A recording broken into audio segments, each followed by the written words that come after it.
The problem of evil is one of the oldest and most debated questions in philosophy and theology. It asks how a benevolent, omnipotent, and omniscient God can coexist with the presence of evil and suffering in the world. This question has puzzled thinkers for centuries, as it raises profound challenges to our understanding of morality, free will, and the nature of the divine. If God is all loving, it seems logical that he would want to eliminate suffering. If he is all powerful, he would have the ability to do so. And if he is all knowing, he would be aware of all suffering. Yet suffering persists. This apparent contradiction forms the heart of the problem. To make this clearer, consider a specific example. Imagine a natural disaster, such as an earthquake, that devastates an entire region. Thousands of people die, including children and those who had no role in causing the event. Survivors are left homeless, grieving, and struggling to rebuild their lives. If God is both loving and capable, why would he allow such an event to happen?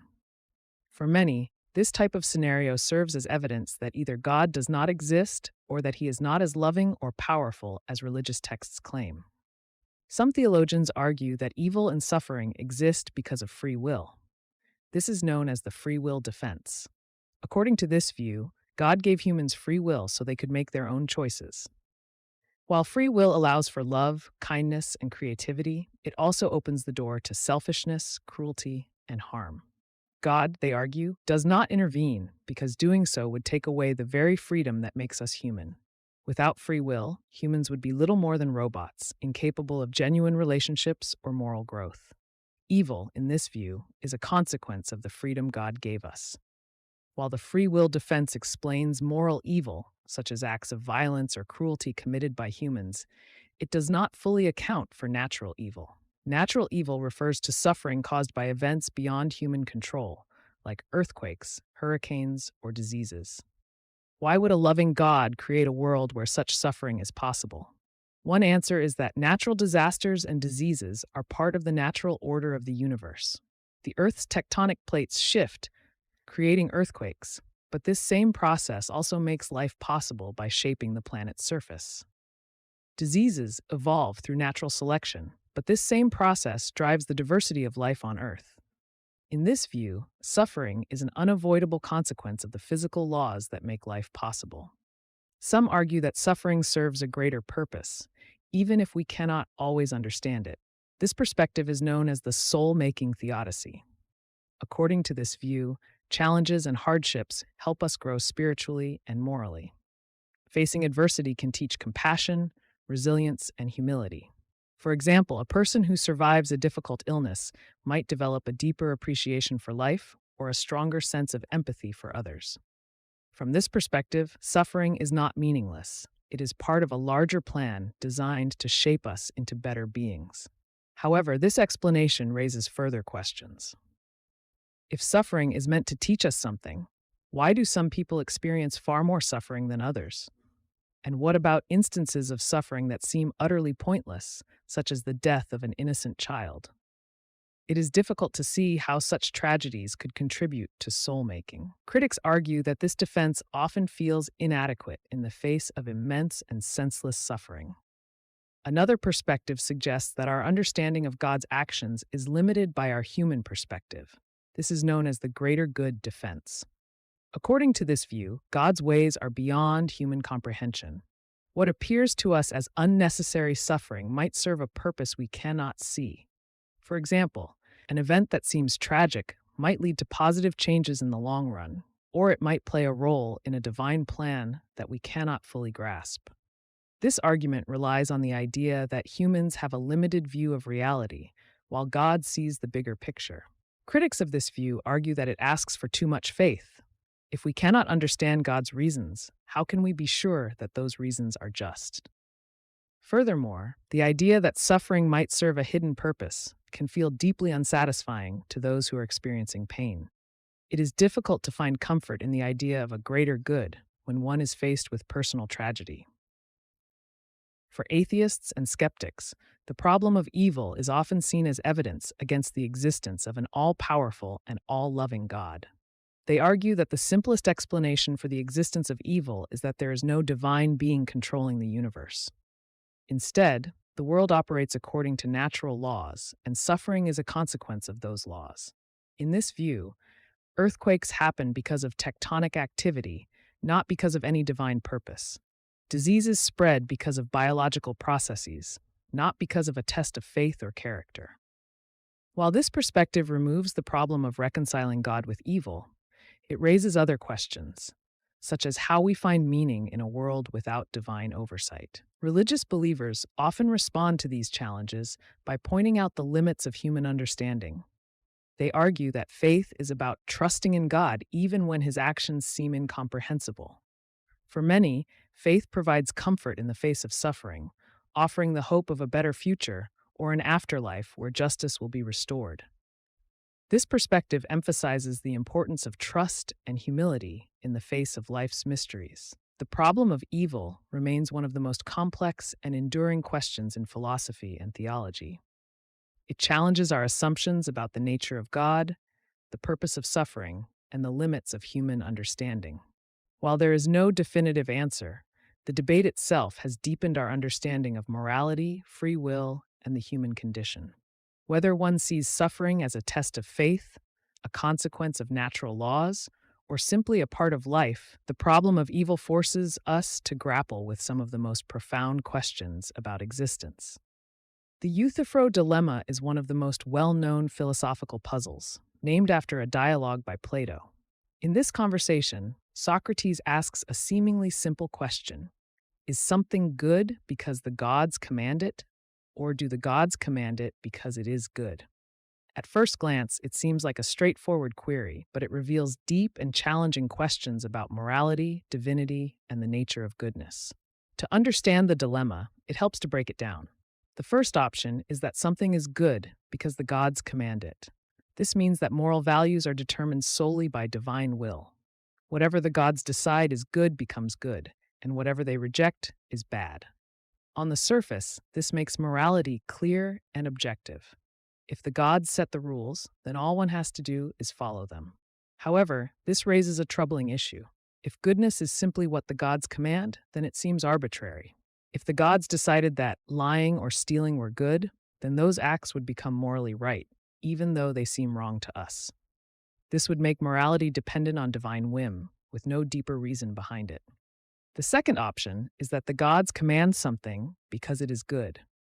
In this case, morality exists independently of the gods. The gods recognize what is good and choose to endorse it. This seems more intuitive because it suggests that moral values are rooted in something stable and universal, not just in the will of the gods. However, this raises another problem. If goodness exists independently of the gods, then the gods are not the ultimate source of morality. They are simply messengers or enforcers of a higher moral truth. This seems to diminish the power and authority of the gods, as they are no longer the creators of right and wrong, but are subject to an external standard. The dilemma leaves us in a bind. If morality comes solely from divine command, it feels arbitrary and potentially unjust.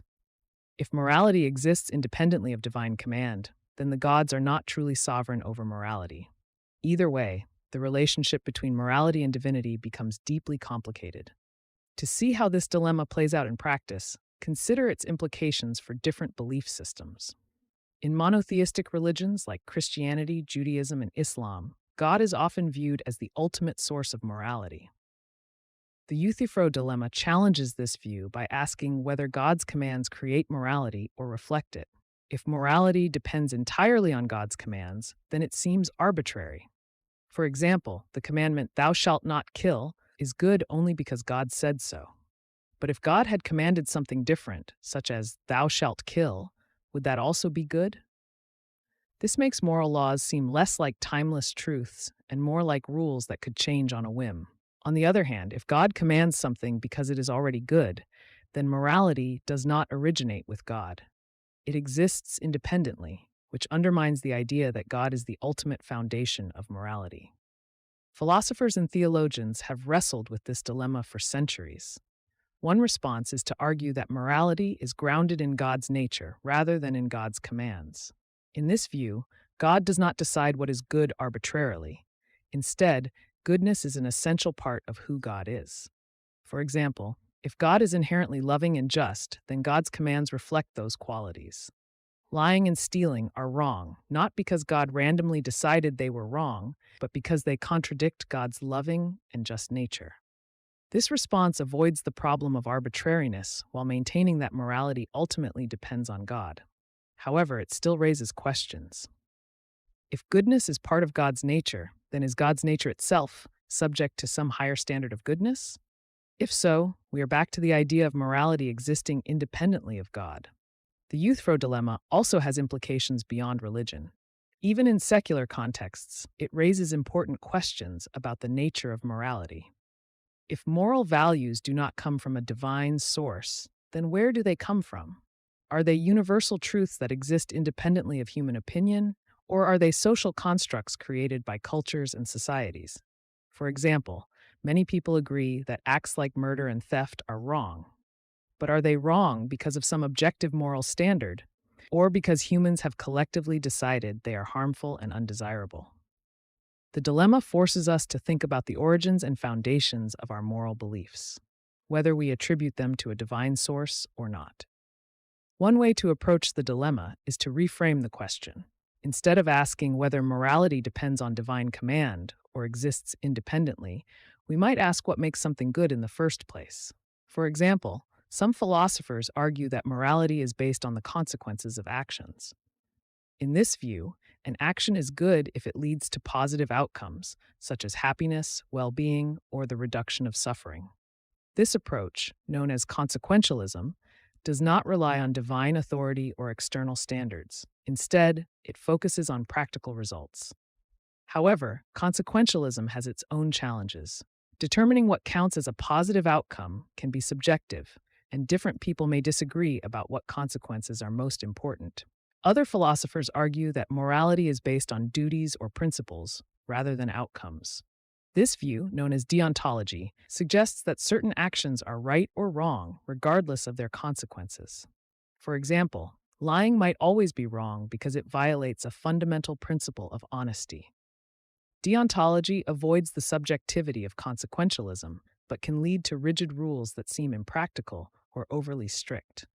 For instance, if lying is always wrong, does that mean it is wrong to lie to protect someone's life? These debates show that even outside the context of divine command, the nature of morality remains complex and contested. The Euthyphro dilemma ultimately challenges us to think deeply about the relationship between morality, authority, and reason. It asks us to consider whether moral truths are created or discovered, whether they are fixed or flexible, and whether they depend on divine will or human understanding. While the dilemma does not provide easy answers, it serves as a powerful tool for exploring these questions. By grappling with it, we gain a better understanding of the complexities of morality and the challenges of defining what it means to be good. Whether we look to religion, philosophy, or practical reasoning for guidance, the Euthyphro dilemma reminds us that morality is not a simple matter, but a profound and ongoing journey of discovery. The paradox of omniscience is a fascinating and challenging concept to explore. At its core, the paradox questions whether it is logically possible for a being to know everything, including its own future actions. If an omniscient being truly knows everything, this would include all events in the universe, every decision made by every creature, and even every thought or action the being itself will take. However, this idea raises difficult questions. Can such a being act freely if it already knows everything it will do? Does its foreknowledge limit its power or freedom to choose? These questions lie at the heart of the paradox. To understand this paradox, let's consider what omniscience means. An omniscient being, by definition, knows everything there is to know, past, present, and future. This includes not just facts about the external world, but also knowledge of its own thoughts, plans, and decisions. For example, if such a being decides to lift a stone tomorrow, it would already know that decision today. But if the being already knows this, is it truly free to decide otherwise? If it can change its mind, then its previous knowledge of lifting the stone would have been incorrect, which contradicts the idea of omniscience. On the other hand, if the being cannot change its mind, then it seems limited by its own foreknowledge, raising the question of whether it is truly all-powerful or free. To illustrate this further, imagine a scenario involving a hypothetical omniscient being. Suppose this being writes a detailed book describing every event in the universe, including every action it will take. The book is perfectly accurate. It cannot be wrong, as this would contradict the being's omniscience. However, once the book is written, could the being choose to act differently from what the book predicts? If it does, the book would be incorrect. If it cannot, then it seems trapped by its own knowledge. This is where the paradox becomes evident. Omniscience appears to conflict with free will. Some philosophers argue that the paradox arises from a misunderstanding of what it means to know the future. They suggest that foreknowledge does not necessarily mean determinism. For instance, just because a being knows what will happen does not mean it caused those events, or that the events couldn't happen differently. Consider a simple analogy. If you record a football game and later watch the recording, you know how the game ends. But your knowledge doesn't affect the player's actions during the game. In this view, an omniscient being's knowledge of future events doesn't necessarily prevent those events from being freely chosen. However, this explanation doesn't fully resolve the paradox when applied to the being itself. If the omniscient being knows in advance what it will do, can it act differently from what it knows? If it can, its previous knowledge was wrong. If it cannot, then it seems bound by its own foreknowledge, which challenges the idea of freedom. This dilemma highlights the tension between knowing everything and having the ability to act freely. Another layer of complexity arises when considering whether an omniscient being can know the unknowable. For example, can it know the outcome of truly random events like the decay of a radioactive atom? Quantum mechanics suggests that certain processes in the universe are fundamentally indeterminate, meaning their outcomes cannot be predicted with absolute certainty. If an omniscient being knows the outcomes of these processes, it raises questions about whether the universe is truly random. If the being does not know these outcomes, then it seems its knowledge is incomplete, which contradicts the definition of omniscience. The paradox also touches on the concept of self-knowledge. For an omniscient being to truly know everything, it must also know every detail about itself, its thoughts, motivations, and actions. But can a being fully comprehend itself without creating a loop of infinite reflection? Imagine standing between two mirrors, each reflecting the other endlessly. The reflections stretch on forever, creating a complex and infinite image. Similarly, an omniscient being's attempt to fully know itself might lead to an infinite loop of self-reflection. This raises the question of whether complete self-knowledge is even possible, even for an omniscient being. Some theologians and philosophers attempt to resolve the paradox by redefining omniscience. They argue that omniscience does not necessarily include knowledge of future free actions. In this view, the future is not yet fixed, and even an omniscient being cannot know what hasn't been decided. Instead, the being knows all possible outcomes and is aware of every choice that could be made, but it doesn't know which choice will occur until it happens. This idea preserves free will while maintaining a broad definition of knowledge, though it limits omniscience in a specific way. Others argue that the paradox only exists because human logic is limited. From this perspective, the idea of omniscience is a concept beyond human understanding, and any attempts to analyze it using logic will inevitably fall short. This view suggests that the paradox isn't a true contradiction, but rather a reflection of the limitations of human reasoning. While this explanation avoids the problem, it leaves the paradox unresolved, offering no definitive answers. The paradox of omniscience also invites deeper questions about the nature of time and reality. If time is not linear, but instead a block where past, present, and future coexist, then an omniscient being's knowledge of the future may not conflict with free will. In this view, the future already exists, and the being's knowledge is simply an observation of events that are fixed in the fabric of time. However, this idea challenges our everyday understanding of time as something that flows, creating further philosophical puzzles.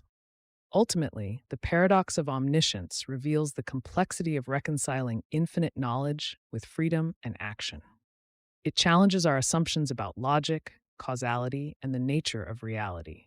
While there may never be a definitive resolution, exploring the paradox deepens our understanding of the limits of knowledge and the mysteries of existence.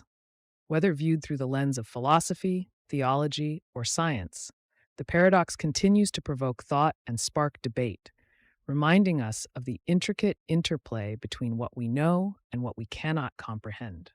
The concept of omnibenevolence, or being all-loving and perfectly good, is central to many discussions about the nature of a divine being. For centuries, philosophers and theologians have explored what it means for a deity to be omnibenevolent. While the idea is comforting to many, it raises deep and complex questions. One of the most significant conflicts lies in how omnibenevolence interacts with human free will and the existence of evil. If a deity is perfectly good, why does evil exist in the world? How can suffering and tragedy be reconciled with the idea of a loving and morally perfect creator? At the heart of the omnibenevolence conflict is a dilemma. On one hand, a perfectly good deity would presumably want to create a world free of suffering and evil. On the other hand, the world we live in is full of both. Pain and hardship touch every person in some form, and natural disasters, diseases, and human-made atrocities are a constant part of our history. This raises the question, if a deity is all-loving and all-powerful, why allow these things to happen? Couldn't such a being prevent suffering entirely? One common explanation appeals to the idea of free will. If humans are to have genuine free will, they must have the ability to make choices, including harmful ones. Free will allows for the possibility of good, but it also opens the door to evil. A world without free will might be free of suffering, but it would also lack meaningful human experiences. Love, courage, and kindness would lose their significance if they were compelled rather than chosen. From this perspective, the existence of evil is a necessary consequence of granting humans the freedom to choose their actions. However, this explanation doesn't fully address the issue. Even if free will accounts for human-caused suffering, it doesn't explain natural disasters or diseases. These forms of suffering seem unrelated to human choice. Why would a benevolent deity create a world where hurricanes, earthquakes, and illnesses can devastate lives? Some argue that these challenges are meant to test or strengthen humans, giving them opportunities to grow through adversity. While this may provide a partial explanation, it doesn't resolve the conflict entirely. A truly benevolent being could presumably create a world where growth and meaning are possible without the need for such immense suffering. Another approach to the problem is the idea that humans cannot fully understand the plans or nature of a divine being. From this perspective, the apparent conflict between omnibenevolence and the existence of suffering stems from our limited understanding.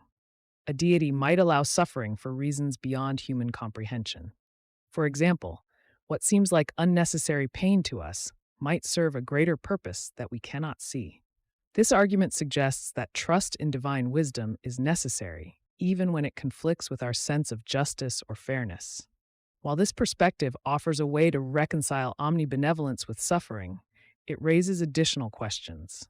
If we cannot understand the reasons for suffering, how can we confidently claim that a deity is benevolent in the first place? If divine goodness is beyond human understanding, then any attempt to describe or defend it becomes difficult. The very concept of omnibenevolence risks losing its meaning if it is entirely detached from human ideas of goodness. The omnibenevolence conflict also intersects with broader philosophical debates about the nature of morality. For example, does a deity determine what is good, or does goodness exist independently of any divine being? This question is at the heart of the Euthyphro dilemma, an ancient philosophical problem posed by Plato. If something is good simply because a deity commands it, then goodness becomes arbitrary. On the other hand, if a deity commands something because it is inherently good, then goodness exists independently of the deity. In the context of omnibenevolence, this raises the question of whether a deity's goodness is absolute or subject to external standards. Some argue that the presence of suffering doesn't necessarily contradict omnibenevolence, but rather redefines it. From this perspective, a benevolent deity might allow temporary suffering to achieve greater long-term good. For example, a parent might allow a child to experience discomfort, such as a vaccination, to protect them from a worse outcome. In a similar way, suffering in the world might serve a purpose that ultimately contributes to a greater good. While this idea can be compelling, it still leaves unanswered questions. If a deity is both omnibenevolent and omnipotent, why not achieve the same greater good without the need for suffering? The omnibenevolence conflict also touches on the concept of justice. Many religious traditions describe a divine being who rewards good behavior and punishes wrongdoing. However, in practice, the world often seems unfair. Innocent people suffer, and those who commit harm often go unpunished. This apparent lack of justice is difficult to reconcile with the idea of a loving and morally perfect deity. Some argue that justice is delayed rather than absent, pointing to concepts like an afterlife or reincarnation where wrongs are made right. While this perspective offers hope, it relies on beliefs that cannot be proven, leaving the conflict unresolved for many. One of the most thought-provoking aspects of the omnibenevolence conflict is how it challenges us to think about the nature of goodness. Our understanding of what it means to be good is shaped by human experiences and limitations. A deity's goodness might operate on a completely different level, one that transcends our ability to comprehend. However, this raises the paradoxical question of whether goodness that is entirely incomprehensible to humans can still be called good in any meaningful sense. If divine goodness is so different from human morality that it allows for suffering, can we still relate to it or trust it? The omnibenevolence conflict does not have an easy resolution. It forces us to grapple with some of the most profound questions about existence, morality, and the nature of the universe. Whether or not one believes in a deity, the questions raised by this conflict are relevant to everyone. They challenge us to think critically about the meaning of goodness, the role of suffering in life, and the limits of human understanding. Ultimately, the omnibenevolence conflict highlights the tension between faith and reason. For those who believe in a benevolent deity, it may require an acceptance of mystery and a willingness to trust in the unseen. For those who question the existence of such a being, the conflict underscores the complexity of reconciling human experiences with abstract ideals. In either case, it invites deep reflection and ongoing dialogue, reminding us that some mysteries may never be fully resolved. The Munchhausen trilemma is a philosophical concept that explores the difficulty of proving anything with absolute certainty. It asks a fundamental question: how do we justify the reasons we give for what we believe? At first glance, it might seem like a simple problem to solve. You might think that if you provide good reasons for your belief, then the belief is justified. But when you dig deeper, the process of justification becomes more complicated. The Munchhausen trilemma points out that any attempt to justify a belief inevitably leads to one of three unsatisfying outcomes: circular reasoning, infinite regress, or an arbitrary assumption. To understand this better, let's start with the name. The term Munchhausen refers to Baron Munchhausen, a fictional character known for telling exaggerated and impossible stories. One of his most famous tales describes how he pulled himself out of a swamp by his own hair, or in some versions, by his own bootstraps. The story is, of course, absurd, because no one can lift themselves by their own bootstraps. Yet the idea of attempting the impossible is at the heart of this trilemma. The trilemma suggests that trying to justify knowledge is like trying to pull yourself out of a swamp without any external help. It's a task doomed to fail. Now, let's break down the three options that the trilemma presents. The first is circular reasoning. In this case, you justify a belief by using another belief that eventually leads back to the original belief. For example, imagine someone says, "I know my friend always tells the truth because they said they do." This reasoning is circular because the statement depends on itself for validation. Circular reasoning might feel convincing in the moment, but it doesn't provide any real foundation. It's like walking in a circle and expecting to arrive at a new destination. The second option is infinite regress. This happens when every justification requires another justification, creating an endless chain. Imagine a child asking their parent why the sky is blue. The parent might say, "Because light from the sun scatters in the atmosphere." The child then asks, "Why does light scatter?" The parent explains further, and the child continues to ask why after each answer. While each response may be valid, the process could go on forever. Infinite regress might seem more rigorous than circular reasoning, but it has its own problem. It never provides a final answer. Without a stopping point, the chain of justification is incomplete, leaving the original belief unsupported. The third option is an arbitrary assumption. This means stopping the chain of justification by accepting something as true without proof. For example, someone might say, "The sky is blue because that's just the way it is." This approach avoids circular reasoning and infinite regress, but it relies on accepting a statement without evidence. Arbitrary assumptions are often unsatisfying because they feel like a dead end. They provide no deeper understanding of why something is true. The Munchhausen trilemma argues that every attempt to justify a belief will end in one of these three outcomes. No matter how hard we try, we can't escape the trilemma. This realization has significant implications for philosophy, science, and even everyday life. It challenges the idea that we can ever achieve absolute certainty about anything. In science, for example, we rely on observations and experiments to justify our understanding of the world. But scientific theories are based on assumptions, like the idea that the laws of nature are consistent over time. We can test these assumptions, but even those tests depend on other assumptions. The trilemma suggests that science, while incredibly powerful, is ultimately built on foundations that cannot be fully justified. This doesn't mean science is unreliable, it just means that absolute certainty is out of reach. In philosophy, the trilemma highlights the difficulty of defining knowledge.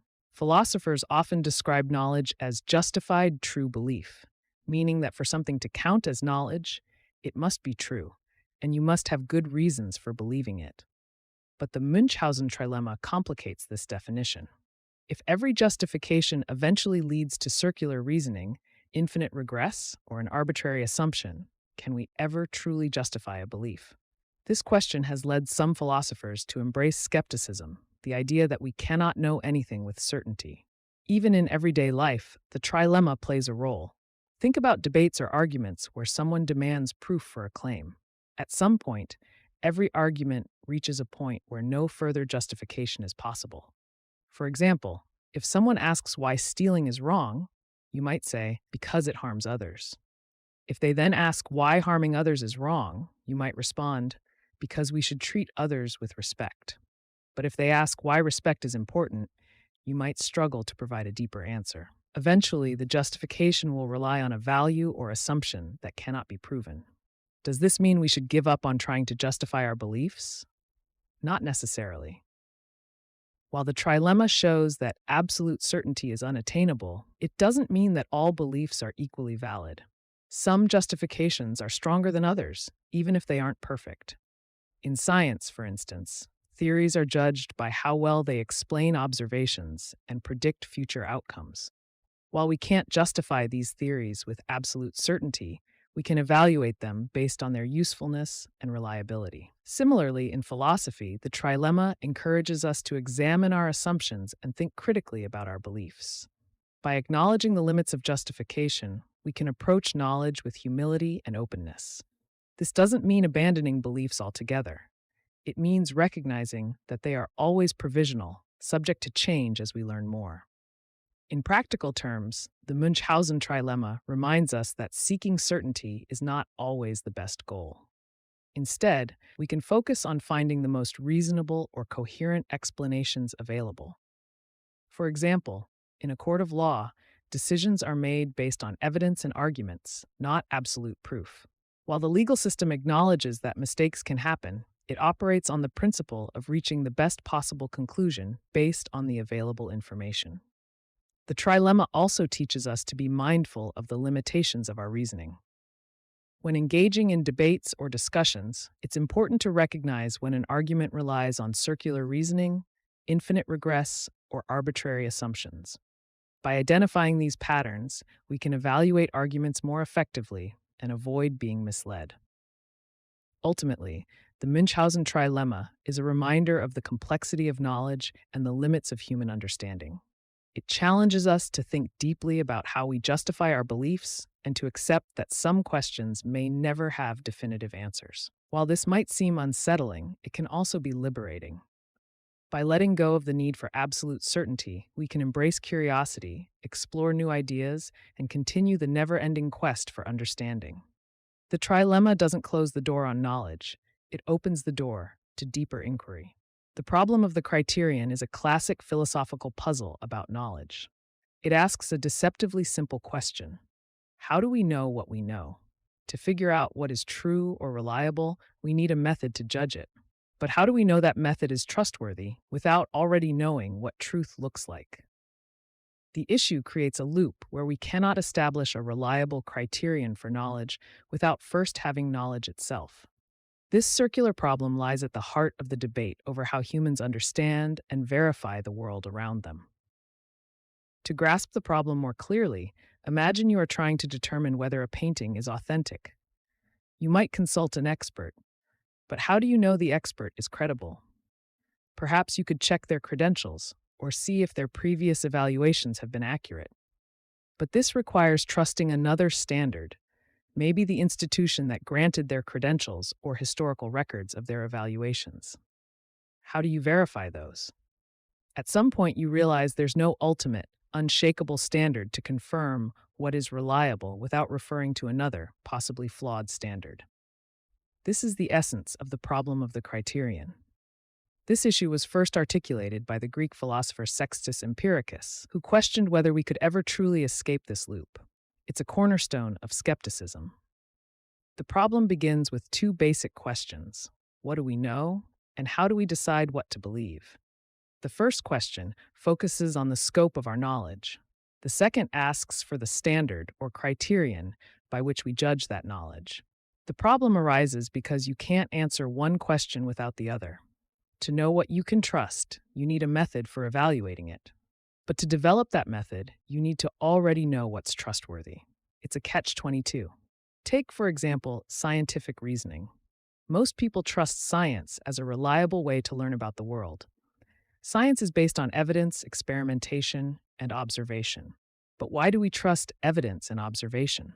Someone might say that past scientific discoveries have proven accurate and led to practical advancements, so science must be reliable. However, this argument uses science's past successes as evidence for its reliability, which assumes the very method you're trying to validate. This circular reasoning doesn't solve the problem, it just shifts it. The same issue arises in other areas, like morality. Imagine you're trying to decide whether an action is right or wrong. You might appeal to a set of moral principles, like do no harm.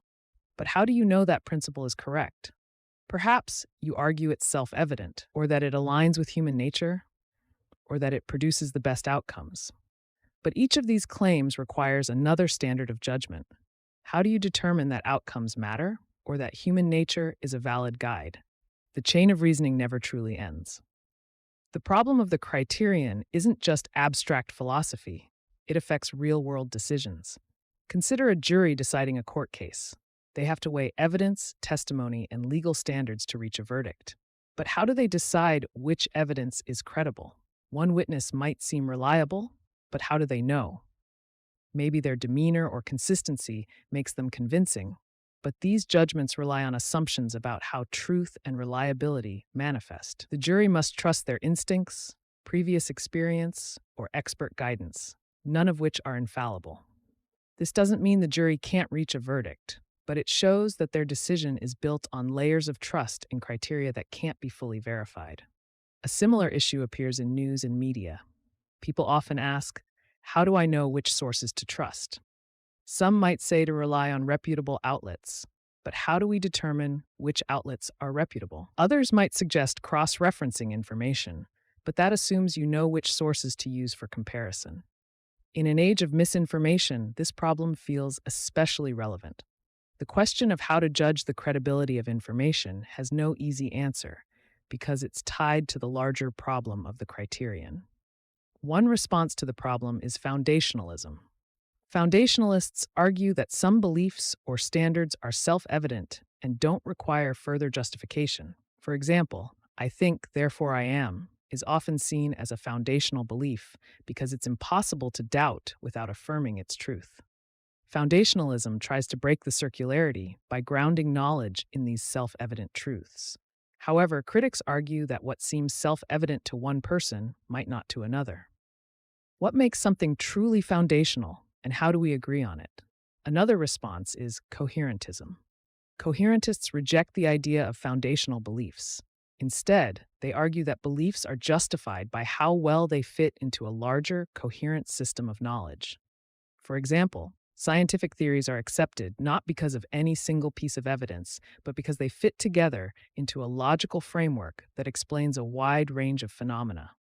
However, coherentism doesn't escape the loop entirely. It relies on the idea that coherence itself is a valid standard, which still requires justification. Skepticism offers a different approach. Instead of trying to solve the problem, skeptics embrace it. They argue that humans can never achieve absolute certainty. Instead, we should acknowledge the limits of our knowledge and focus on practical, probabilistic reasoning. For example, while we can't prove beyond all doubt that science is reliable, its consistent success in producing results makes it reasonable to trust. Skepticism doesn't eliminate the problem of the criterion, but shifts the focus to what works in practice. The problem of the criterion also raises questions about how humans perceive the world. Our senses are the primary way we gather information, but how do we know they're accurate? If you see a red apple, you assume it's red. But your perception depends on your eyes and brain interpreting light. What if your eyes are faulty? You could check with someone else, but that assumes their perception is accurate. Once again, the chain of trust loops back on itself. Despite its complexity, the problem of the criterion doesn't mean humans are incapable of knowledge. Instead, it highlights the assumptions and frameworks we rely on. Acknowledging these limits can lead to greater intellectual humility. It reminds us that every belief, no matter how solid it seems, rests on a foundation of trust in something else. This doesn't make knowledge meaningless. It makes it dynamic and ever-evolving. In everyday life, we often act as if the problem doesn't exist. We make decisions, form beliefs, and trust certain criteria without overanalyzing them. This practical approach works because absolute certainty isn't necessary for most decisions. While philosophers wrestle with the problem of the criterion, most people navigate it unconsciously. We build knowledge based on experience, community standards, and shared assumptions, even if we can't prove those assumptions are infallible. The problem of the criterion challenges us to think deeply about the nature of knowledge and truth. It forces us to confront the limits of human understanding and the frameworks we take for granted. While it doesn't offer easy answers, it opens the door to richer, more thoughtful exploration of what it means to know. Whether in philosophy, science, or everyday life, this problem serves as a reminder that certainty is elusive, but curiosity is endless.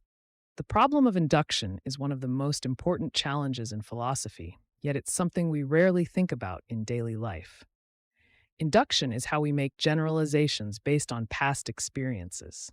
It's the process of observing patterns and using them to predict the future. For example, the sun has risen every day in your life, so you assume it will rise again tomorrow. This seems logical and works well for most practical purposes. However, the problem of induction asks a deeper question. How can we be certain that the future will resemble the past? Is it rational to believe that patterns we've seen before will always continue? This issue was famously explored by the philosopher David Hume. He pointed out that our reliance on induction isn't based on reason, but on habit. When we see something happen repeatedly, like the sun rising or gravity pulling objects to the ground, we grow accustomed to expecting it. But that expectation isn't guaranteed. The sun rising every day is not proof that it will rise tomorrow. It's just what has happened so far. Hume's point is simple but unsettling. There's no logical way to prove that the future will follow the same rules as the past. Consider a simple example. You see a rooster crow every morning before sunrise. You conclude that the rooster causes the sun to rise. Of course, this is absurd. The rooster's behavior has nothing to do with the sun. But this illustrates the risk of relying on patterns without understanding the underlying cause. We assume that patterns reveal truths about the world, but sometimes they mislead us. This is why the problem of induction is so important. It forces us to question how much we can trust our assumptions. Another example is the story of the turkey. Imagine a turkey is fed every day by a farmer. Day after day, it observes the pattern. The farmer feeds it. Over time, the turkey grows confident that this will always happen. But the day before Thanksgiving, the pattern changes, and the turkey is no longer fed. It's slaughtered. From the turkey's perspective, induction failed. Its past experiences did not predict its future. This example highlights how relying on patterns can lead to incorrect conclusions when circumstances change. The problem of induction isn't just theoretical. It has practical implications for how we understand science, probability, and decision-making. Science, for example, relies heavily on induction. When scientists observe a phenomenon repeatedly, they formulate laws and theories based on those observations. But these laws are never proven with absolute certainty. They are always based on the assumption that the future will behave like the past. Newton's laws of motion, once considered universal, were later revised by Einstein's theory of relativity. This shows that even well-established scientific principles can change as we gain new information. The same uncertainty applies to probability. When you flip a coin, you expect that the chances of heads or tails are equal. This expectation is based on past experience with coin flips. But what if the coin is biased? Without knowing all the variables, we rely on patterns, and those patterns can sometimes be deceptive. The stock market is another example. Investors often try to predict future trends based on historical data. Yet markets are influenced by countless factors, many of which are unpredictable. Just because a stock performed well last year doesn't mean it will perform well this year. The problem of induction also challenges the idea of absolute knowledge. If we can't be certain that patterns will hold, how can we claim to truly know anything about the future? This question has led philosophers to consider alternatives. One approach is falsifiability, proposed by Karl Popper. Instead of trying to prove that a pattern is true, Popper argued that science should focus on disproving false claims. For example, rather than saying, all swans are white, we should test the claim by searching for non-white swans. If we find even one black swan, the claim is false. This approach shifts the focus from proving patterns to challenging them, which avoids some of the pitfalls of induction. Another response to the problem of induction is pragmatism. Pragmatists argue that while induction isn't perfect, it works well enough for most purposes. The fact that it's unreliable in some cases doesn't mean we should abandon it altogether. After all, without induction, we wouldn't be able to function in the world. We rely on it every day, whether we're predicting the weather, planning our schedules, or making decisions. The problem of induction reminds us to be cautious, but doesn't mean we should stop using patterns to guide our actions. To understand the full scope of this issue, it's helpful to consider alternative ways of reasoning. Deduction, for example, is another form of logic. Deduction starts with a general principle and applies it to specific cases. For instance, if all humans are mortal and Socrates is human, then Socrates must be mortal. Deduction is certain as long as the premises are true, but it has limitations. It doesn't help us discover new information. It only confirms what we already know. Induction, on the other hand, allows us to learn from experience, even if it comes with uncertainty. The tension between induction and deduction reveals the complexity of human reasoning. We rely on patterns to navigate the world, but we must also recognize their limitations. The problem of induction doesn't have a simple solution, but it forces us to think critically about how we form beliefs and make decisions. It reminds us that certainty is rare and that we should approach knowledge with humility. In daily life, the problem of induction can teach us to be open-minded. Just because something has always been one way doesn't mean it will stay that way. Circumstances change, and surprises happen. By questioning our assumptions, we become better prepared to adapt when the unexpected occurs. This mindset is especially valuable in a world that is constantly changing. The problem of induction isn't just a challenge for philosophers, it's a reminder for all of us to think carefully, question deeply, and remain curious. The paradox of the burden of proof is a problem rooted in the idea of responsibility during debates or discussions. When someone makes a claim, they are typically expected to provide evidence to support it. However, things get tricky when the person who hears the claim challenges it by asking for more and more proof. This can create a situation where no amount of evidence is ever enough. The original claimant might feel trapped in an endless loop of justifying their position, while the other person continually shifts the goalposts. It's this dynamic that creates a paradox. If proving something requires constantly meeting impossible standards of evidence, can anything ever really be proven? To understand this paradox, consider a simple example. Imagine a friend tells you that they saw a UFO last night. This is a bold claim, so you ask them for evidence. They show you a blurry photo of a strange light in the sky.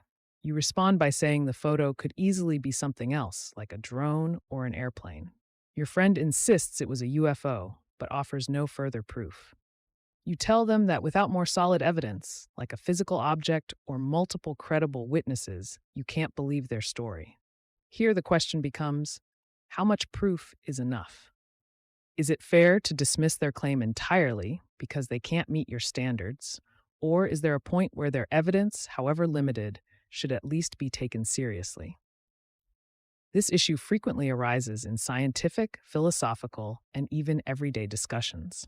In science, the burden of proof typically falls on those proposing a new theory. This makes sense because extraordinary claims require extraordinary evidence. If someone claims they've discovered a new particle, for example, they need to present experimental data that can be verified. Yet, even in science, there's a threshold where skepticism can become unreasonable. If every piece of evidence is dismissed as insufficient, then no amount of proof could ever convince a determined skeptic. This where the paradox emerges.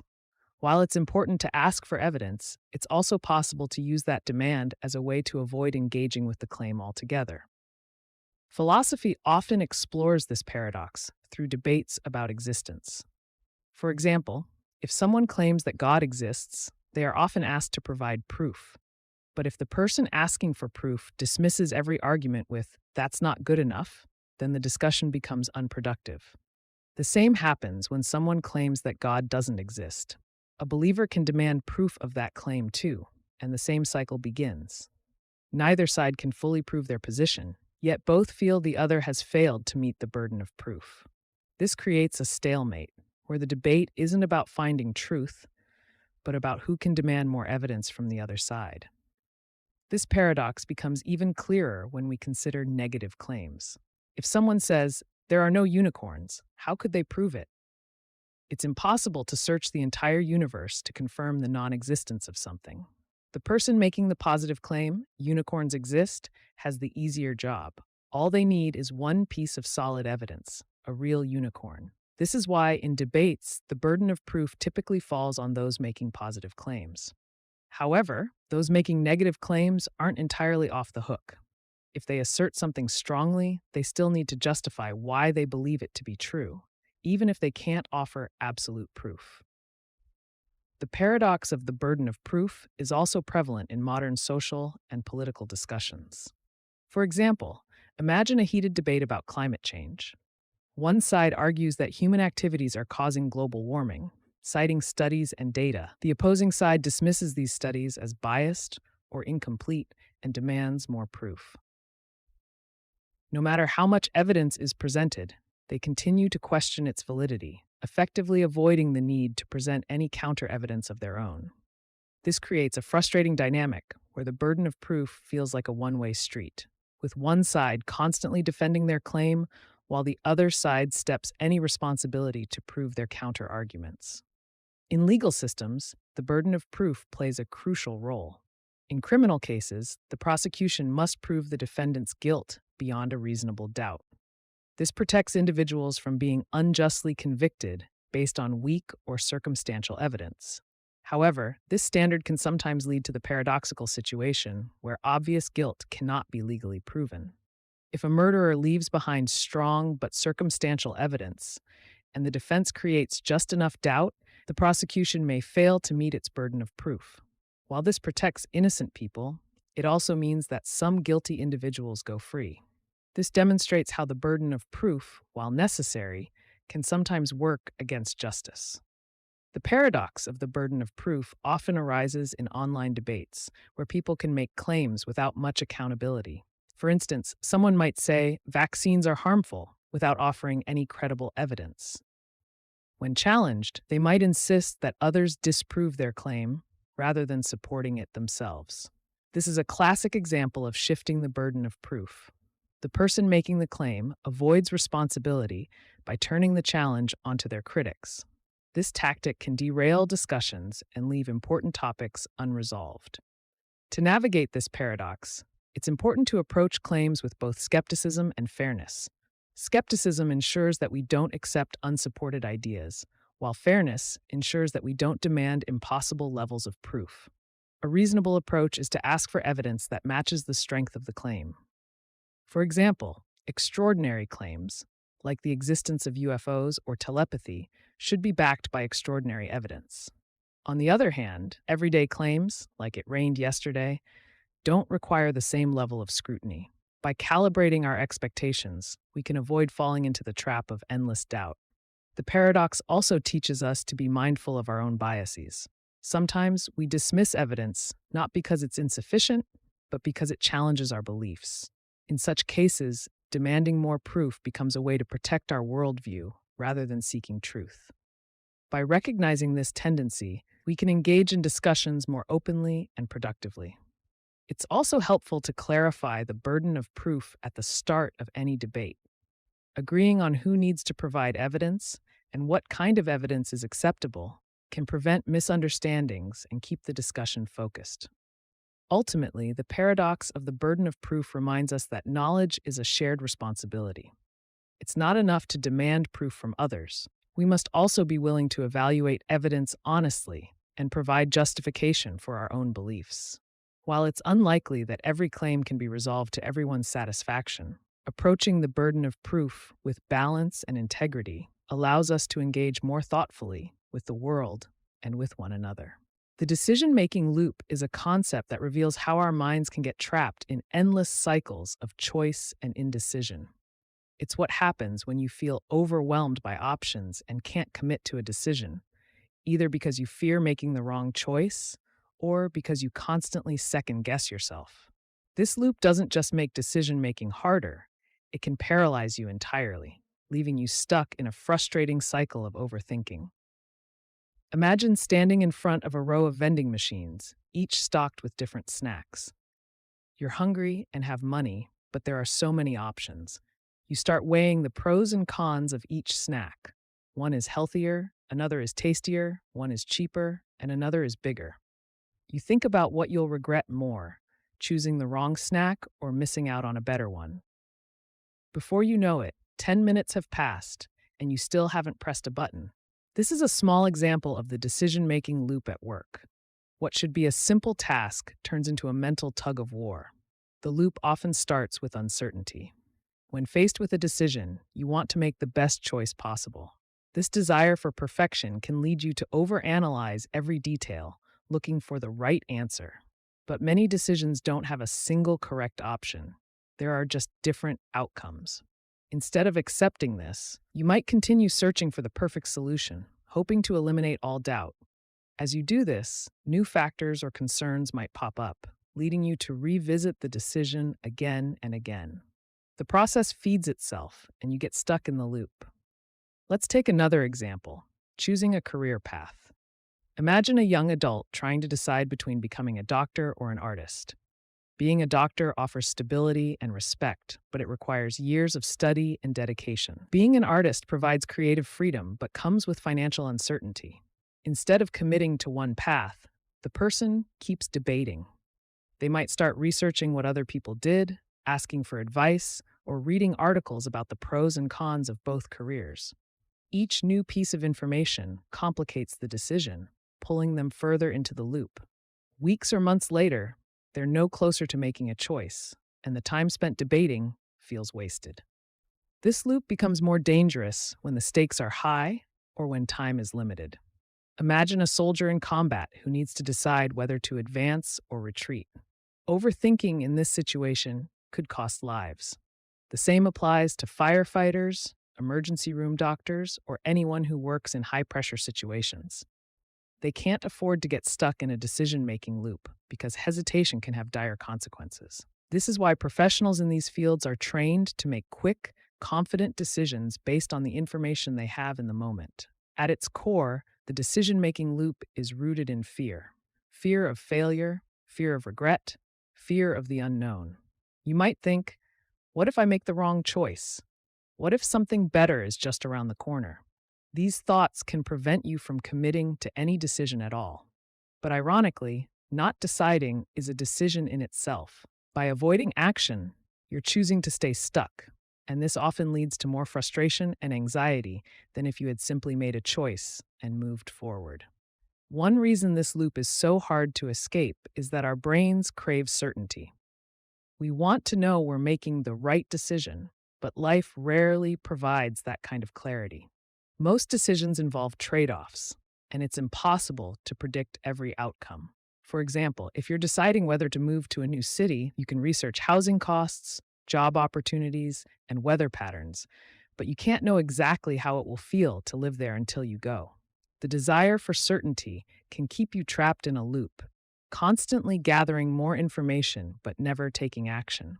Sometimes the decision-making loop is fueled by the abundance of choices in modern life.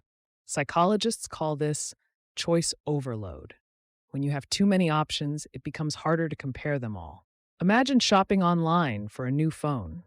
You compare brands, models, reviews, prices, and features. Each option has its strengths and weaknesses, and as you continue to browse, new options keep appearing.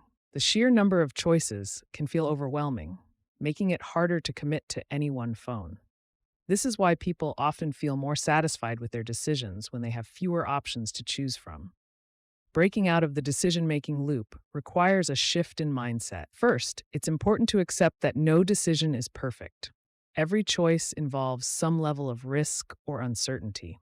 Instead of aiming for perfection, focus on making the best decision you can with the information you have. Recognize that it's okay to make mistakes. They're part of learning and growing. If you choose something and it doesn't work out, you can adjust course later. Another strategy is to set clear criteria for your decision.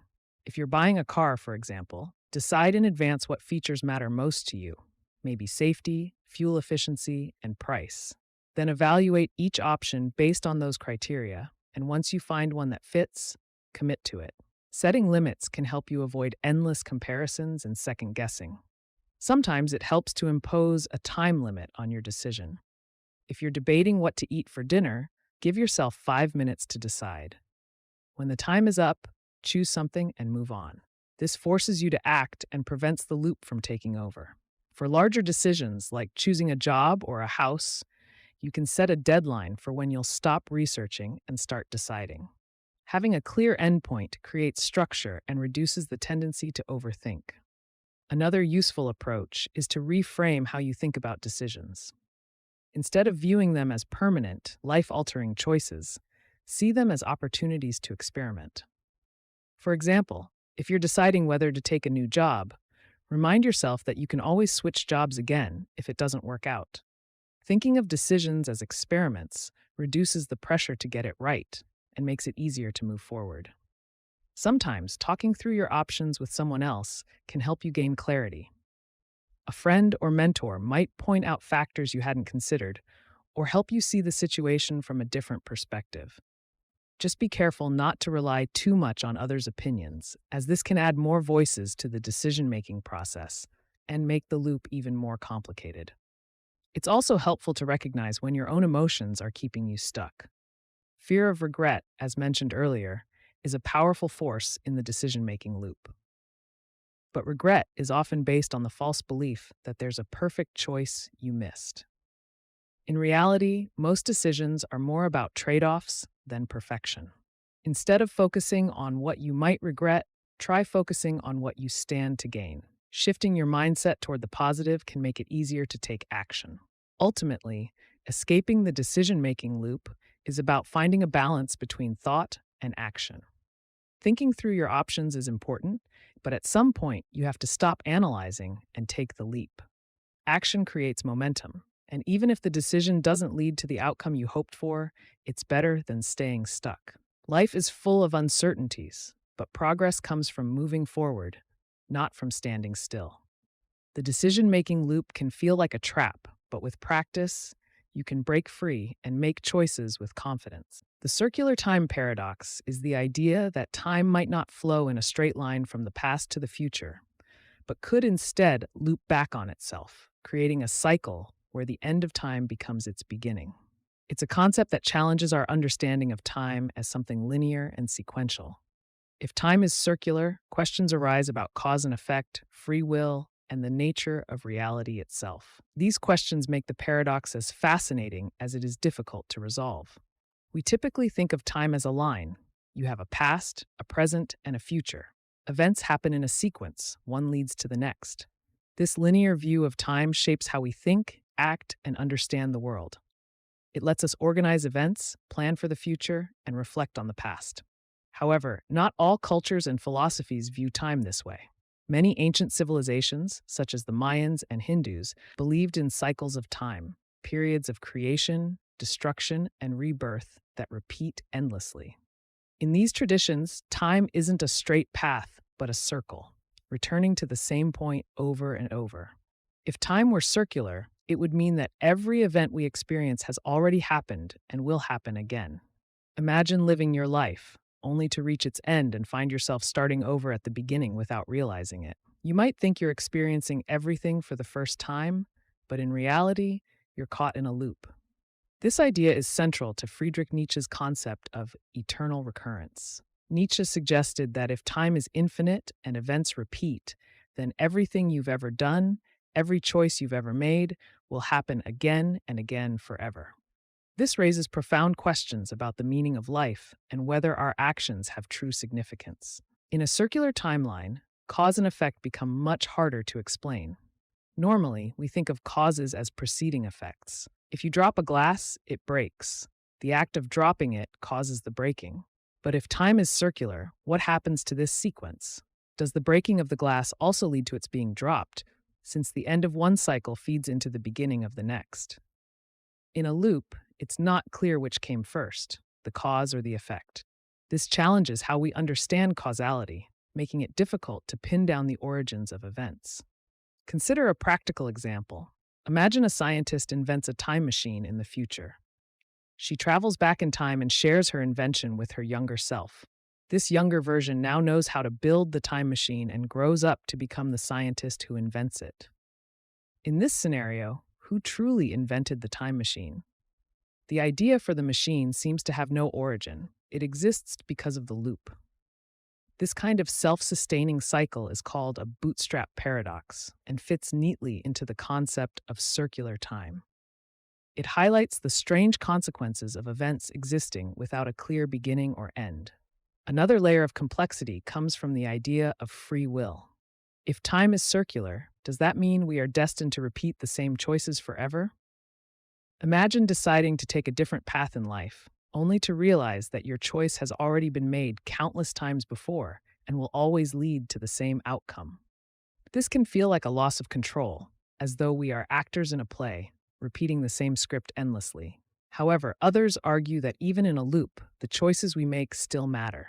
If time repeats, then every moment is an opportunity to act with purpose and intention, regardless of whether it's been lived before. Circular time also raises questions about the universe itself. If time loops, what does that say about the nature of reality? Is the universe eternal, cycling endlessly without a beginning or end? Or does the loop itself have an origin, a point at which it began to circle? Physicists exploring theories about the universe's structure have speculated about models where time behaves cyclically. Some theories propose that the universe undergoes repeated cycles of expansion and contraction, big bangs followed by big crunches. In this view, our universe could be one iteration in an infinite series, with the events of each cycle echoing those of the last. Interestingly, modern physics doesn't rule out the possibility of circular time. Einstein's theory of general relativity allows for solutions where time loops back on itself. One example is the concept of closed time-like curves. These are paths through space-time that could theoretically allow someone to return to their own past. While these ideas remain speculative, they show that the notion of circular time isn't purely philosophical. It has a basis in scientific exploration. This paradox also connects to how we experience time on a personal level. Have you ever had a sense of déjà vu, the feeling that you've lived a moment before? While science often attributes this to memory quirks, some people wonder if it's a glimpse of circular time, a reminder that this moment has already happened. The sense of familiarity in these experiences feeds into the mystery of whether our lives might be part of an eternal cycle. Even literature and storytelling have explored circular time. Works like Kurt Vonnegut's Slaughterhouse-Five and Christopher Nolan's film Interstellar toy with the idea of nonlinear time. These stories force us to think about what it means to live in a world where time doesn't follow a straight line. In Slaughterhouse-Five, for example, the protagonist becomes unstuck in time, experiencing moments from his life out of sequence. This fragmented view of time reflects the possibility that our linear perception might not capture the full picture. The circular time paradox remains unsolved, and perhaps it always will be. It challenges the way we think about beginnings and endings, about cause and effect, and about our own choices. If time loops endlessly, then the question of where it started might not have an answer. And if every moment is destined to repeat, it forces us to confront what truly gives life meaning. Is it the unique experiences we believe we have, or is it the value we assign to those moments, regardless of how often they occur? Ultimately, the paradox reminds us of the limits of human understanding. Time is something we experience constantly, yet its nature remains one of the greatest mysteries.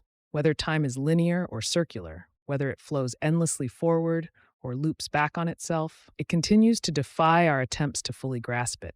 Perhaps that's why the paradox endures. It speaks to the deepest questions we can ask about ourselves, our universe, and the nature of existence itself. The Sorcerer's Apprentice syndrome is a concept that captures what happens when power, once unleashed, spirals out of control. The term comes from a famous story, most notably depicted in Disney's Fantasia, where an apprentice enchants a broom to perform his chores. The broom follows the apprentice's command to fetch water, but when the task is done, it doesn't stop. It continues fetching water, flooding the room. The apprentice, lacking the skill to undo the spell, watches helplessly as the chaos grows worse. This tale has become a metaphor for situations where human actions or creations, especially those involving technology or systems, take on a life of their own.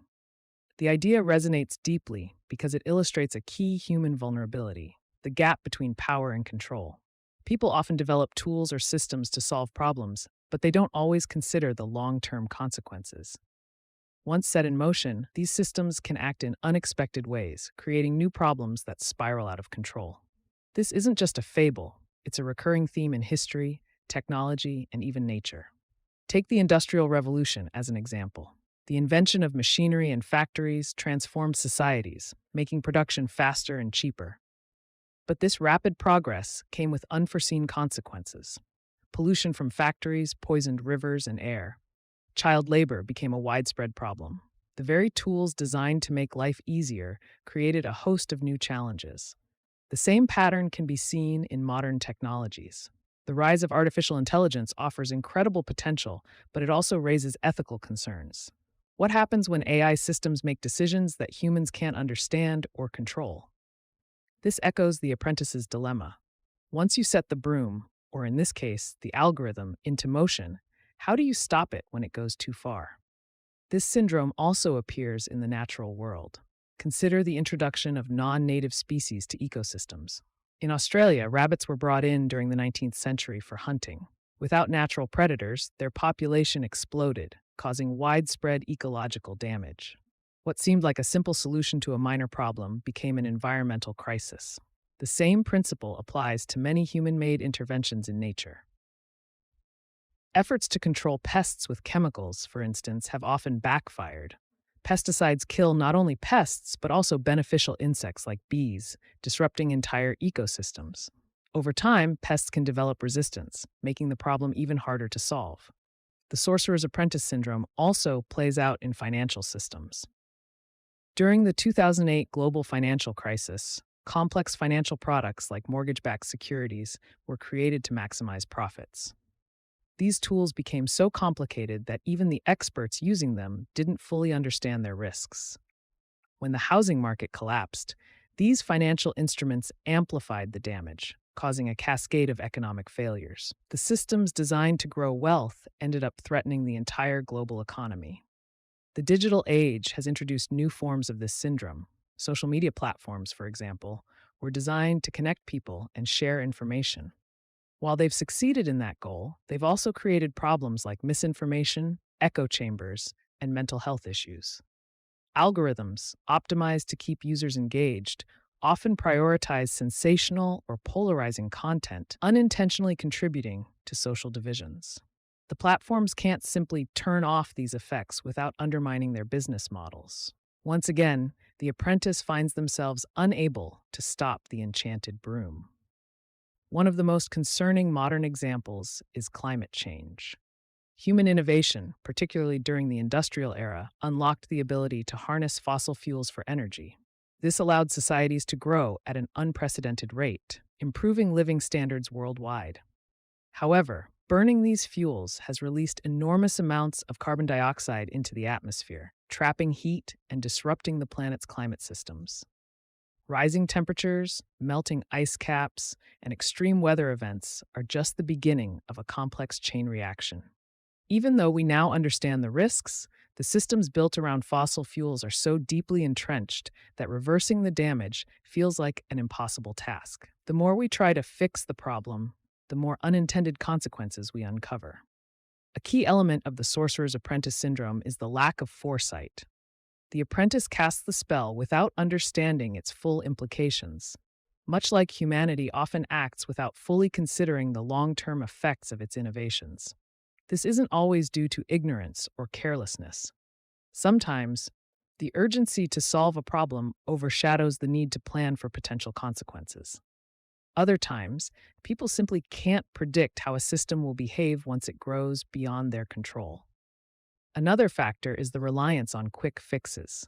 The apprentice doesn't want to carry water manually, so he takes a shortcut with magic. Similarly, humans often seek immediate solutions without addressing root causes. This is especially true in areas like healthcare, where antibiotics have revolutionized medicine. While they've saved countless lives, overuse has led to the rise of antibiotic-resistant bacteria, a serious global health threat. What began as a miracle solution is now creating new challenges that are harder to solve. The syndrome also reveals the importance of humility in the face of complexity. The apprentice assumes he can handle the broom, just as humans assume they can manage their creations. But complexity often outpaces understanding. In systems like global supply chains, environmental policies, or financial markets, small changes can have unpredictable ripple effects. This concept, known as the butterfly effect, shows how interconnected systems amplify seemingly minor actions. Recognizing these dynamics requires a shift in mindset. Instead of assuming mastery, people must approach complex systems with caution and respect. So how can the Sorcerer's Apprentice syndrome be avoided? The first step is to recognize its patterns. By studying past examples, humanity can learn to anticipate unintended consequences. The second step is to build safeguards into systems from the start. This might mean creating fail-safes, conducting rigorous testing, or planning for worst-case scenarios. The third step is adaptability. When problems arise, systems need to be flexible enough to adjust without collapsing. The final step is responsibility.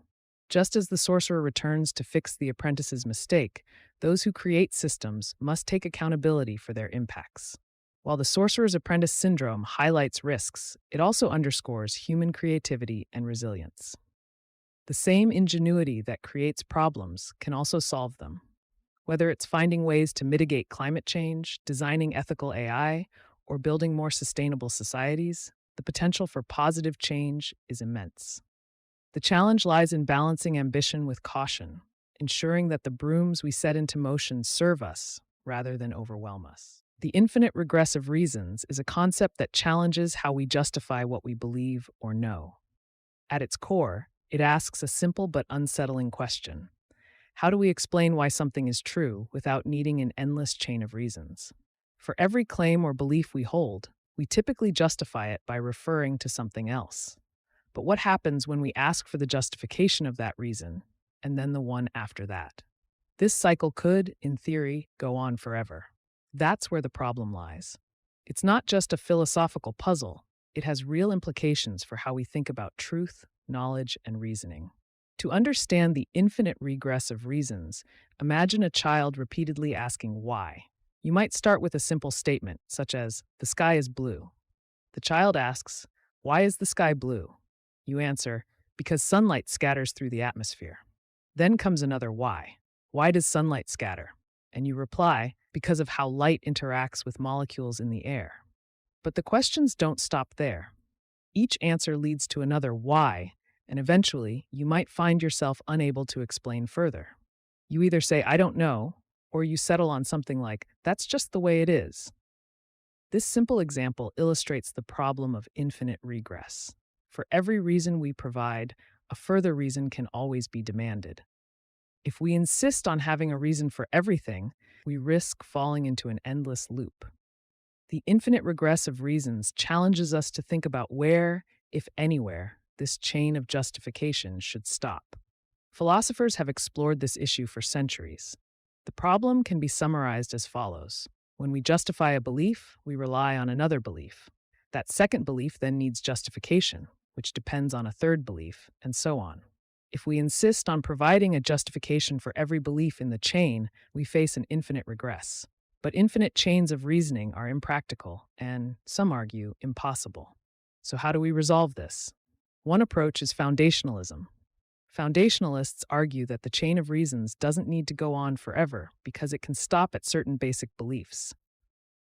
These basic beliefs don't require further justification. They're considered self-evident or obvious. For example, foundationalists might point to sensory experiences, like seeing a tree or feeling pain, as beliefs that don't need external reasons.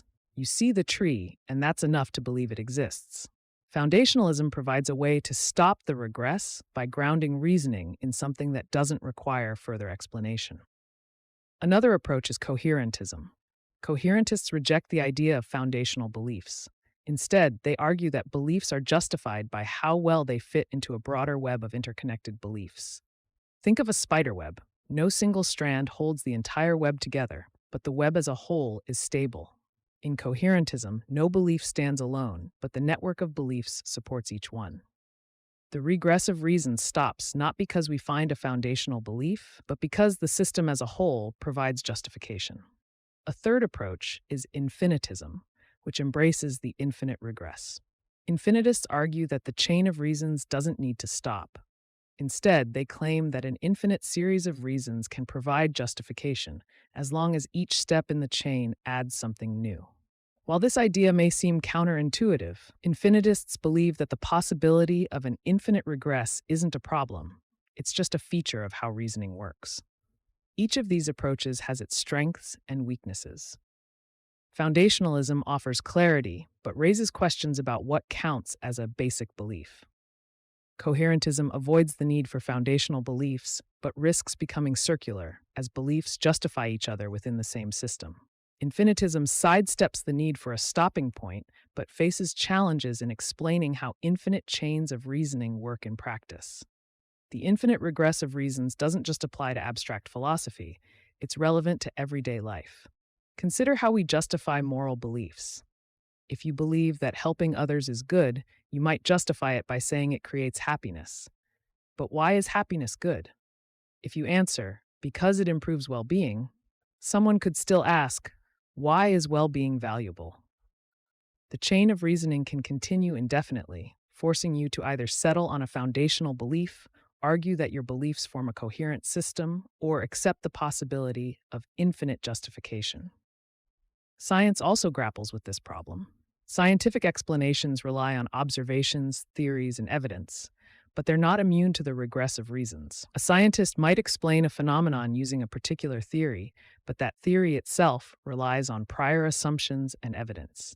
Dig deep enough, and you'll reach questions about the nature of reality or the limits of human knowledge. At some point, even science encounters the challenge of justifying its most basic principles. The infinite regress of reasons also plays a role in debates about skepticism. Skeptics often use the regress problem to question whether we can truly know anything at all. If every belief requires justification, and justification leads to an endless chain, how can we claim to know anything with certainty? Skepticism forces us to confront the limits of our reasoning and consider whether some things must simply be accepted without further explanation. Despite its complexity, the infinite regress of reasons invites us to think critically about how we justify our beliefs. It reminds us that our understanding of the world isn't as straightforward as it seems. Whether we embrace foundational beliefs, coherent systems, or infinite chains of reasoning, the regress problem challenges us to examine the foundations of our thinking.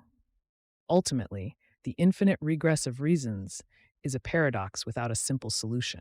It's not something to be solved in the traditional sense, but rather a lens through which to explore how we think and justify what we believe. By confronting the infinite regress, we gain a deeper appreciation for the complexity of reasoning and the limits of human knowledge. It's a reminder that some questions may not have final answers, and that's part of what makes them worth asking. The unexpected gift paradox is a fascinating puzzle about surprise and expectations. It challenges the way we think about surprises and how we process information. At first glance, the idea seems straightforward. You are told you will receive a surprise gift at some point during the week. The key to the gift is that it must be unexpected. But as you start to think about when the surprise might happen, the paradox begins to unravel itself. To understand how the paradox works, imagine being told on Sunday evening that you will receive the surprise gift on one day between Monday and Friday. However, you are told it will happen on a day when you least expect it. Naturally, you start to think through the possibilities. First, you consider Friday. If the surprise hasn't happened by Thursday evening, you might conclude that it must happen on Friday. But if you expect it on Friday, it can no longer be a surprise. Therefore, Friday is ruled out. Now that Friday is eliminated, you turn to Thursday. If the surprise hasn't come by Wednesday evening, you might conclude that it must happen on Thursday. But just like before, if you expect it on Thursday, it's no longer a surprise. So Thursday must also be ruled out. This same reasoning applies to Wednesday, Tuesday, and Monday. By the end of this thought process, it seems impossible for the gift to be a surprise on any day. Here's where the paradox really takes hold. Despite this logical reasoning, the surprise can still occur. Let's say it happens on Wednesday. On Tuesday night, you might have ruled out Wednesday as a possibility based on the logic you followed earlier. But when the surprise happens on Wednesday, you are genuinely caught off guard. The paradox lies in the tension between your reasoning and the actual event. Even though you think you've eliminated all possibilities, the surprise still works. What makes this paradox so intriguing is how it challenges our assumptions about logic and expectations. The key to the puzzle is in the phrase, least expect. The idea of a surprise hinges on the fact that you cannot fully anticipate it, but as soon as you try to reason through when it might happen, you introduce an expectation, which complicates the very idea of being surprised. This paradox has deeper implications than it may seem at first. It reveals the limits of logical reasoning when applied to certain kinds of situations. Logical deduction assumes that we can predict outcomes based on available information, but surprises, by their nature, defy prediction. The unexpected gift paradox highlights how our efforts to anticipate something can sometimes undermine the experience itself. It also shows how language and the way we interpret it plays a central role in shaping our expectations. The paradox can be extended to other situations beyond the idea of a gift. Consider the scenario of a surprise test in a classroom. A teacher tells students that there will be a surprise test sometime during the week. The same reasoning applies. If the test hasn't happened by Thursday night, the students might assume it will occur on Friday, making it no longer a surprise. By this logic, the test can't happen on any day. Yet when the test actually takes place, perhaps on Wednesday, the students are genuinely surprised. This version of the paradox is often called the unexpected exam paradox, and it follows the same principles. One way to think about this puzzle is to examine how humans process uncertainty. When faced with an unpredictable situation, we often try to create certainty by analyzing possibilities. We eliminate options, narrow the field, and draw conclusions based on what we know. But surprises operate in a space where information is incomplete or deliberately obscured. The more we try to predict a surprise, the harder it becomes to let the surprise happen naturally. This is the trap of the unexpected gift paradox. The more you try to predict, the more your reasoning gets tangled in its own contradictions. The paradox also raises questions about how much we trust the information we're given. When someone tells you that a surprise will happen, do you fully believe them? Or do you start to second guess their words, thinking they might not follow through? This element of trust adds another layer to the puzzle. If you doubt the statement, you may dismiss the possibility of the surprise altogether, which changes how you approach the situation. On the other hand, if you take the statement at face value, you find yourself caught in the loop of overthinking every possible outcome. Another way to explore the paradox is to think about how it mirrors real-life experiences. Many of life's surprises come when we aren't actively looking for them.